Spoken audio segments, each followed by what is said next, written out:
Have you ever studied a subject or brainstormed an idea only to find yourself with pages and pages of information but no real idea of how it all fits together? This is where mind mapping can help you. Mind mapping is a technique that helps you learn more effectively.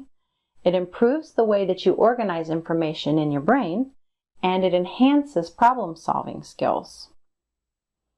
Mind maps help you remember information because they organize it in a way that your mind finds easy to recall and quick to review. A mind map is actually a diagram that's used to visually organize information. A mind map shows relationships among all of the pieces of information. Mind maps are more compact than conventional notes.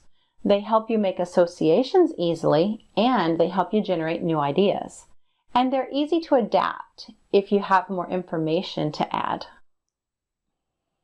Another reason mind mapping helps increase memory is that you're writing all the information by hand.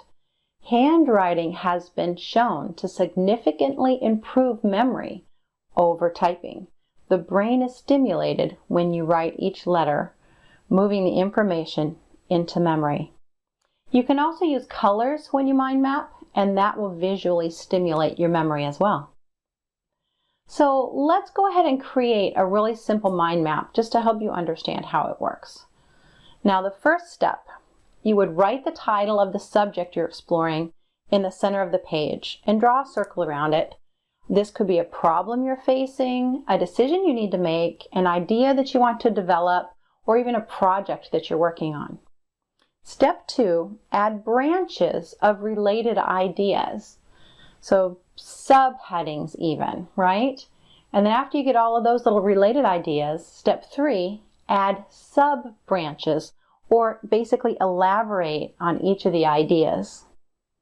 And there you have it. You have a simple mind map. You can make this as complex as you want. You can keep going out and out and out, put as much information in it as you want, or it can be a very simple thing. It's up to you. Either way, it'll help your memory.